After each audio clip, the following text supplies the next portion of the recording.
लोकसभा निवडणुकीसाठी नगर आणि शिर्डी मतदारसंघातील 3734 मतदान केंद्रांवर सकाळी 7 वाजल्यापासून मतदानाला सुरुवात झाली। दुपारपर्यंत किरकोळ अपवाद वगळता जिल्ह्यात सर्वत्र शांततेत मतदानाची प्रक्रिया सुरू होती। नगर शहरासह जिल्ह्यात अनेक मतदान केंद्रांवर मतदारांनी रांगा लावल्याचे चित्र पाहायला मिळाले। तर सर्वच मतदान केंद्रावर पोलिसांचा कडेकोट बंदोबस्त तैनात करण्यात आला आहे। जिल्हाधिकारी तथा जिल्हा निवडणूक अधिकारी सिद्धाराम सालीमठ यांच्या संकल्पनेतून नागरिकांसाठी मतदार प्रतीक्षा व्यवस्थापन प्रणाली विकसित करण्यात आली होती। मतदारांना त्यांच्या मतदान केंद्रावर किती लोक रांगेत उभे आहेत आणि त्यांना मतदान करण्याकरता किती वेळ लागेल ही माहिती नागरिकांना एका बटनावर त्यांच्या मोबाईलवर प्राप्त होईल अशी व्यवस्था करण्यात आली होती। त्याचा अनेकांनी लाभ घेतला। दरम्यान भारत निवडणूक आयोगाने एकूण मतदान केंद्रांच्या 50% मतदान केंद्रांवर वेबकास्टिंग करण्याच्या सूचना दिल्या होत्या। त्यानुसार नगर मतदारसंघातील 1018 मतदान केंद्रांवर तर शिर्डी मतदारसंघातील एकूण 856 मतदान केंद्रांवर वेबकास्टिंग कॅमेरे लावण्यात आले होते। याशिवाय 5 पेक्षा जास्त मतदान केंद्र एकाच शाळेत किंवा इमारतीत असणाऱ्या नगर मतदारसंघातील 172 मतदान केंद्रावर आणि शिर्डी मतदारसंघातील 134 मतदान केंद्रांवरही वेब कॅमेरे लावण्यात आले होते। मतदान केंद्रात मतदान प्रक्रिया निवडणूक आयोगाच्या निर्देशाप्रमाणे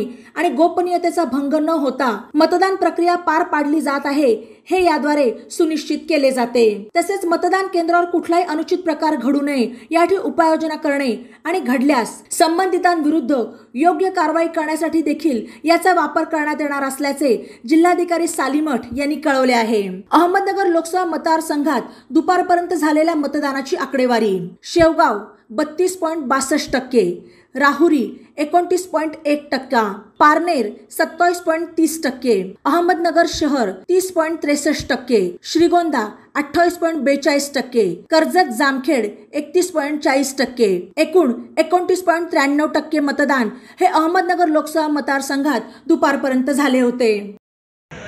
नमस्कार, मी शामराव देवीदास वागसकर, भिंगार, एक सामाजिक कार्यकर्ता आहे। आज 13 तारीख लोकसभेची मतदान प्रक्रिया चालू आहे। यासाठी भिंगारमध्ये 17 बूथ असून 7 वार्डचं मतदान ह्या आपल्या कॅन्टोन्मेंट छावणी परिषदेच्या शाळेत संपन्न होत आहे। दुपारी 2 वाजेपर्यंत जवळजवळ 45% मतदान या ठिकाणी झालेलं आहे। लोकांनी कोणाची कोणतीही तमा न बाळगता अत्यंत इतका प्रतिसाद या मतदान प्रक्रियेत मिळत आहे की असं कधी वाटलं नव्हतं की एवढा टक्केवारी एवढा प्रतिसाद मिळेल।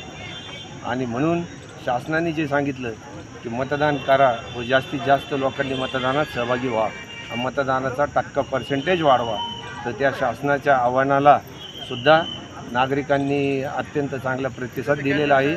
आणि त्यातच त्यात या मतदारसंघात दोन्ही उमेदवार हे अत्यंत तुल्यबळ असल्याने सगळ्या राज्याचं या ठिकाणी लक्ष लागलेलं आहे। आणि म्हणून त्या दृष्टीने सुद्धा मतदानाचा उत्साह निश्चितच वाढलेला आहे। आणि संध्याकाळी 6 वाजेपर्यंत जवळजवळ साधारण 80% पुढे मतदान होईल असा विश्वास आहे। बातम्यांसाठी ई नवा मराठा यूट्यूब चॅनलला सबस्क्राईब करा आणि बेल आयकॉनवर प्रेस करा।